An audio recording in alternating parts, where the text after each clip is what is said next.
Bonjour tout le monde, j'espère que tout le monde va bien. Il sera question aujourd'hui de Maxine, le nouveau film d'horreur de Ty West, mais aussi la conclusion de la trilogie qu'il a initiée avec X, puis qu'il a poursuivi avec Pearl, qui est, je le rappelle, un préquel de X, justement, donc où on découvrait le personnage de Pearl, donc la vieille femme introduite dans X, parce que faut rappeler du coup que X, Pearl et Maxine, en fait, parle du rêve américain dans un contexte horrifique, voilà, puisque en fait c'est trois films qui rendent hommage au cinéma d'horreur des années fin des années 70, début des années 85, sachant que Maxine se déroule en 1985, donc dans l'époque et dans la décennie la plus glorieuse du cinéma hollywoodien, avec l'avènement du nouvel Hollywood, la révolution entre le cinéma pornographique et le cinéma industriel, voilà, il y a les grands noms de cinéma qui vont commencer à émerger, enfin voilà. Là en fait, Ty West il a vraiment choisi un contexte où le cinéma est dans sa plus grande construction, dans sa plus grande révolution. Alors, rien à voir avec la révolution évoquée dans Babylone. Hein. Il y a plus de 60 ans de différence entre les deux, donc ne vous méprenez pas sur ces deux révolutions, parce qu'il y a eu le cinéma muet, comme Chazelle l'a mise en scène du coup dans son Babylone, et là il y a une autre forme de révolution des genres. Là, c'est plus une révolution des genres du cinéma. Et donc, en fait, là, il parle en fait du rêve américain du point de vue donc de deux générations, Maxine et Pearl. D'un côté, une actrice qui évolue dans le pornographique mais qui veut faire autre chose, et du coup c'est avec ça qu'on reprend le personnage de Maxine et que du coup on nous montre ses ambitions, ses dessins, enfin ses projets en tout cas dans une industrie en pleine révolution. Et de l'autre côté donc le destin de Pearl, qui elle aussi se rêvait actrice traditionnelle et qui du coup n'a jamais pu voir son destin concrétisé. J'ai toujours préféré X parce qu'il y a plus un mélange entre le slasher et l'évolution justement et la rencontre avec les personnages de Maxine Mise. Voilà, ces jeunes qui veulent tourner un film porno juste à côté d'une maison où il y a un couple de personnes âgées qui ont toujours vie reclus ici, donc, et dont Pearl donc, qui est témoin de ce tournage-là, et que du coup ça va raviver la jeunesse du coup qu'on lui connaît dans Pearl. Et voilà, il y avait plus une imbrication entre ces scénarios-là, le scénario de ces deux femmes-là, et le côté slasher du coup, donc prononcé par rapport aux hommages au film de Toby Hooper, etc. Pearl, j'ai bien aimé aussi parce que ça nous décrivait bien Enfin, ça nous expliquait bien la place de la femme aux États-Unis et le rêve américain déchu. Et du coup, Maxine poursuit bien en fait ce travail-là en fait sur une femme qui évolue en fait dans l'industrie du cinéma. Combien c'est compliqué, même si on a le physique de Maxine et qu'on est prête à tout. Voilà, parce qu'il y a aussi une question sur l'histoire du sexe symbole, sur la manière jusqu'à où on est prête pour réussir dans ce terrain-là. Voilà. Est-ce que Maxine est bien? Oui, c'est un bon film. Franchement, c'est un super film quand on est fan du cinéma ou quand on est même fan du cinéma d'horreur en soi. C'est un super film parce qu'il y a pas mal de références au cinéma en lui-même. Voilà, on se balade à Hollywood, on se balade dans Los Angeles, on se balade en fait au cœur du cinéma, au cœur des studios. Voilà, en fait, à la manière de Quentin Tarantino pour le cinéma donc des années 60-70 et de Damien Chazelle pour le cinéma des années 20 à 60. En fait, Maxine, c'est une nouvelle déclaration d'amour au cinéma, mais au cinéma d'horreur, au cinéma de slasher. Voilà, il poursuit en fait ce qu'il avait fait avec X, sauf que là, en fait, il nous transporte vraiment à Los Angeles, à l'époque où il y a toute cette révolution-là, comme je le disais. Donc, en fait, c'est vraiment extraordinaire qu'on est. Il y a même la pellicule, elle a un grain différent, vraiment comme pour nous rappeler.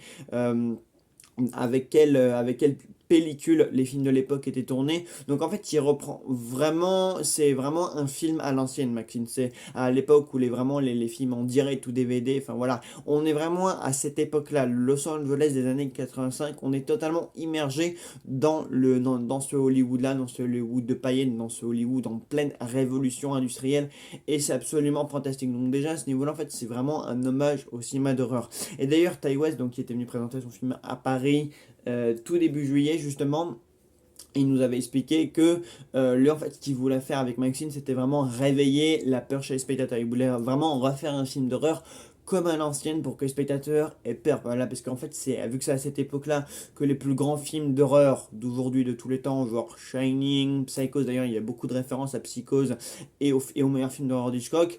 Voilà, en fait, lui, ce qu'il voulait vraiment, c'était réveiller en fait l'horreur pure avec Maxine et chez les spectateurs.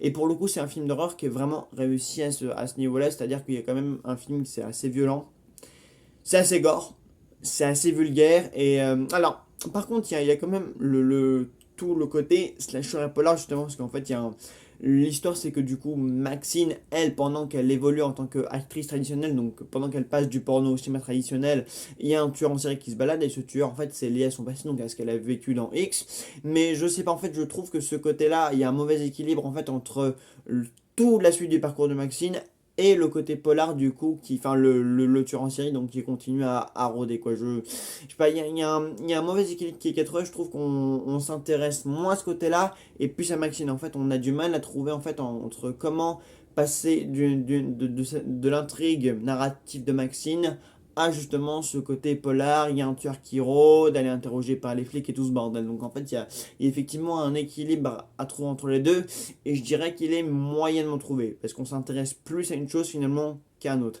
Et après, pour poursuivre sur ce côté-là, on rentre dans un délire sectaire, presque religieux qu'on comprend pas forcément, car apparaît plus vers la fin. Donc peut-être qu'il y a un petit souci de rythme et d'équilibre qui a du mal à être trouvé. Je sais pas, il y a des choses auxquelles on s'intéresse moins, notamment le colocataire de Maxine avec qui est justement propriétaire d'un vidéoclub. Ça c'est cool. Voilà, on continue de faire référence à toutes ces choses qui ont fait le charme du cinéma dans les années 70-80. Vous voyez, quand on allait dans les vidéoclubs, qu'on empruntait des nanas ou des directs ou DVD, justement, c'est un des films que tourne Maxine dans Maxine, justement. Voilà, un film qui est censé la propulser au rang de star. Donc, on fait référence à ces trucs-là. Mais justement, voilà, il y a des personnages un peu plus secondaires, voire même tertiaires, comme son colocataire, comme je le disais. Il y a aussi les flics qui ont une place plus ou moins secondaire, tertiaire dans le film. Enfin voilà, en fait, il y a des personnages qui ont plus de mal à trouver leur personnage que d'autres. Il y a des choses qui sont dans le film et finalement elles ne servent pas à grand chose. On se demande ce qu'elles font là, puisque on pourrait leur accorder de l'importance, on devrait leur accorder de l'importance, on devrait les développer, mais finalement, ça sert pas à grand chose parce que le film n'a pas le temps de laisser de la place à tout ce qu'il faut pour tout développer correctement. Donc en fait, ce qui est vraiment le plus intéressant à suivre, ça va être le parcours de Maxine et de tout ce qu'elle va faire, de tout ce qu'elle va entreprendre pour devenir une actrice. Pareil, le personnage de Kevin Bacon, c'est un personnage finalement tu comprends pas trop ce qui vient faire là. Enfin, il est censé du coup aider, mais il harcèle finalement Maxine. Enfin, il y a un truc qui est compliqué en fait avec les personnages qui gravitent autour de Maxine. Parce que en fait finalement, il y a qu'à elle qu'on s'intéresse, il y a que elle qui a vraiment de l'intérêt, elle et toute l'industrie qui l'entoure, notamment la nana qui va l'embaucher pour tourner dans la suite du film d'horreur en question qui doit l'aider à la propulser. Mais en fait, c'est vraiment tous les autres problèmes, tous les personnages qui gravitent autour d'elle ne sont pas vraiment intéressants. En fait, il y a vraiment que elle qu'on suit, qu'on aime suivre et qui est intéressante à suivre. Donc, c'est peut-être vraiment ça le seul problème. Mais à part ça, c'est un film qui est très cool. Voilà, il y a quelques moments plutôt sanglants, voilà, qui rappellent encore une fois les slashers, parce qu'on retrouve le gros couteau du tueur éponyme de ces années-là. Voilà, le couteau à la Michael Myers, le couteau à la Ghostface. Voilà, il y a vraiment des hommages prononcés à l'époque des films d'horreur de cette décennie-là. Et ça, c'est vraiment le meilleur côté du film. Donc, à part ces moments sanglants qui font quand même assez plaisir, parce que du coup, c'est une résurrection de l'horreur et de ces années-là, de cette époque-là. Mais à part ça, vraiment, le côté slasher et polar et horreur, justement, enfin, le côté violence est moins intéressant et moins bien imbriqué que dans X, où là, il avait vraiment tout son sens. Voilà, c'est peut-être ça le seul problème. Ça et les personnages tertiaires, finalement, quand ça arrive, on se dit, ouais, c'est là parce que c'était l'intention de Ty West, mais finalement, dans le scénario, il n'y a pas vraiment d'utilité ou d'intérêt à ce que ce soit là. Voilà, c'est violent parce que ça doit être là, et il y a des personnages qui s'intéressent à ça pour les besoins du scénario et pour rajouter quelque chose autour de Maxine, parce que s'il y avait que l'arc de Maxine native, le scénario serait un petit peu vide, donc on rajoute des choses à côté, voilà, le tueur en série, l'enquête, les meurtres, etc. On rajoute tout ça, mais finalement il n'y a pas grand intérêt, voilà, c'est juste pour combler les vides du scénario. Et peut-être justement que tout le climax, voilà, qui tourne autour d'une sorte de secte qui est relié au personnage de Maxine, pareil, finalement, c'est pas forcément hyper intéressant. Voilà, tout ce qui se passe à la fin et autour de ça, c'est pas forcément intéressant. Et dernière chose, j'ai bien aimé au début, le film s'ouvre directement dans les studios et il y a une porte qui s'ouvre et qui laisse entrer Maxine qui vient juste devant nous, voilà, qui avance vers la caméra d'appart assuré avec une petite tenue et tout ça. C'est une bonne reprise par rapport justement à ce que X, la façon dont X se concluait et la manière dont Pearl aussi se concluait. Voilà, une bonne poursuite du rêve américain, de l'arc narratif. Et pareil, il y a un moment donné où elle dit, il y a une scène où elle se dit, je suis une putain de star de cinéma.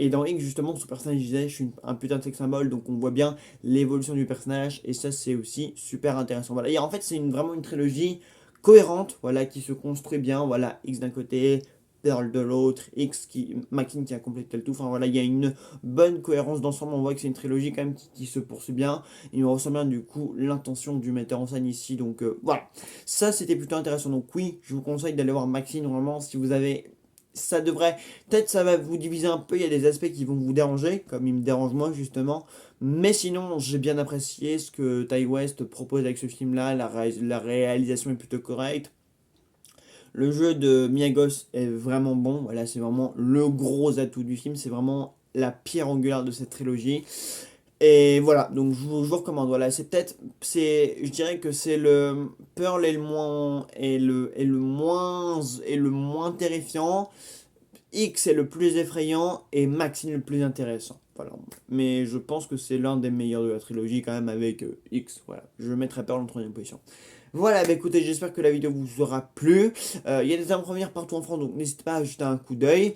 Et puis nous on se retrouve très très vite pour une nouvelle vidéo. Salut à tous.